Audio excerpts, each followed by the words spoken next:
Pozdravljeni. V svetu Formule 1 imamo ogromno antagonizma, boja za zmago v svetovnem prvenstvu med vozniki in konstruktorji, a videli bomo, da kakih osebnih zamer ni za gojiti, vsaj ne predolgo.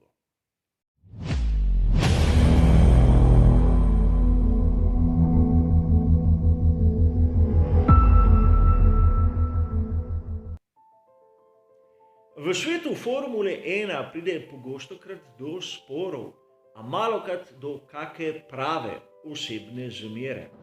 In ukolikor pride do kaj takega, lahko vidimo, da oba vpletena ponavadi potegneta krajšo, ni nekega jasnega zmagovalca. Prvi in najbolj poznan primer je tisto, recimo temu pravo sovraštvo med Alanom Prostom ter Ayrtonom Senno.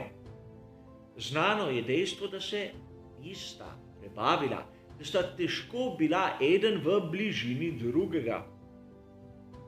A njihovo sovraštvo je pripeljalo do take situacije, da je Prost izpustil sezono 1992, da je lahko prišel takrat v Williamsa, ker je zahteval, da kot moštvenega kolega ima lahko vsakogar razen Ayrtona Senne. In ko je Prost postal svetovni prvak in se upokojil, je njegovo mesto zasedel Senna. In vemo, kako se je leta 1994 končala zgodba. Kolikor ne bi bilo tega antagonizma, bila verjetno zgodovina drugačna. In to, da ni potrebno gojiti osebnih razmer, je lepo pokazal Fernando Alonso. Po aferi Spygate se je čez nekaj sezon vrnil v McLaren. In tudi po aferi Crashgate se je vrnil pod okrilje Renaulta, danes Alpina. Verjetno so odgovorni pozabili tisto, kar se je zgodilo. Fernando Alonso nam je pokazal nekaj drugega, da nekateri vodilni v avtomobilski industriji pač ne pozabljajo zlahka. In tu govorimo o Hondi. Namreč tista njegova primerjava z GP2 engine je ostala v spominu marsikaterega vodilnega in Fernando Alonso je ostal brez motorjev Honda v drugem in tretjem poskusu na dirki za 500 milj Indianapolisa, kar se je poznalo tudi pri njegovih rezultatih. A danes smo ga videli, kako se dobrika onim odgovornim pri Red Bullu. Verjetno je začutil, da Honda zapušča in da mogoče se odpira kaka možnost tudi tam. Ne vem. A kar nekaj primerov še imamo, ki so zanimivi.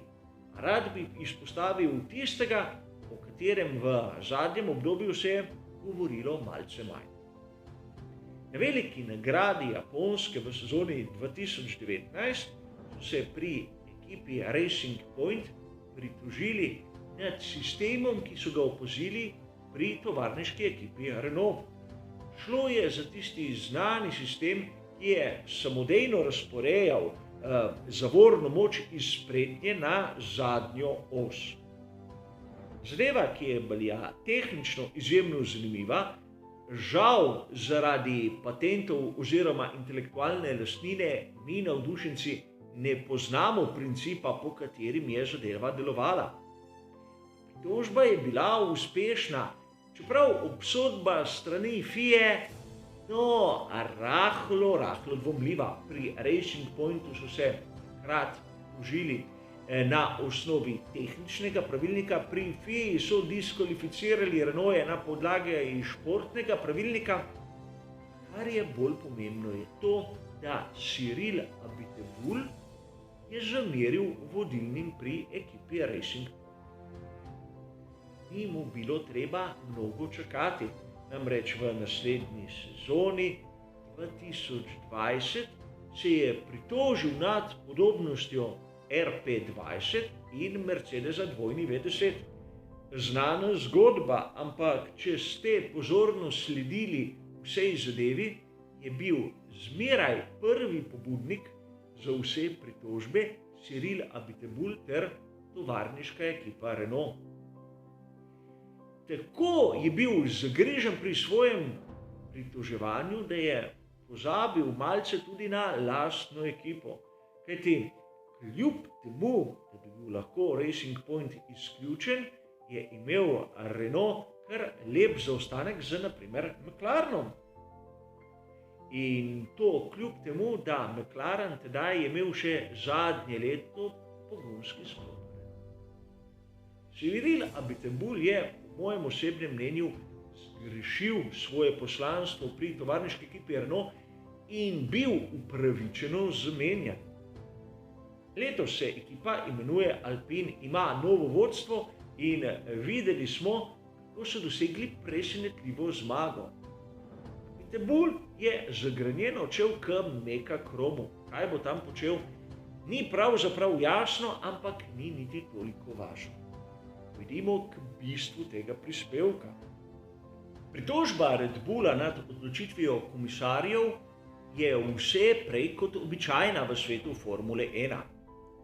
Ponavadi se pritožujejo ekipe nad odločitev uperjeno proti njim in ponavadi hočejo, da se ta izbriše ali vsaj zmanjša.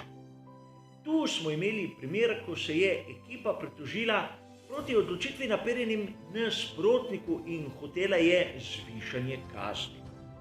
Kaj so hoteli s tem doseči, mi ni jasno, kajti njihov voznik v vsakem primeru je končal dirko ob progi in vsakršna odločitev komisarjev ne bi spremenila njihovega položaja, kvečjemu bi oškodovala nasprotnike.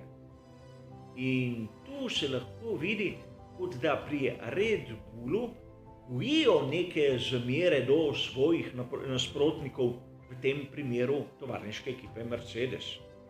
In to zna biti kontraproduktivno, kajti če se je danes meni nekaj zgodilo, kar bi me lahko postavilo v slabo luč, se bo jutri lahko zgodilo tebi. In vprašanje je, kako bodo pri Mercedesu reagirali. Zaenkrat so bili izjemno športni in so se vzdržali vsakih komentarjev, ki bi samo razburkala situacijo. A to še ne pomeni, da v naslednjih mesecih ali tudi sezonah ne bo situacija prišla do vrelišča in takrat bosta zopet lahko najkrajšo potegnila oba, tako Red Bull kot Mercedes. In zmagal bo nekdo, ki bo v pravem trenutku, na pravem času izkoristil otročje in nešportno obnašanje nekoga, od katerega bi tako obnašanje sicer pričakovali vsi mi. Kar se tiče osebnih zamer v svetu Formule 1, je to vse. Hvala za vašo pozornost ter seveda nasvidenje.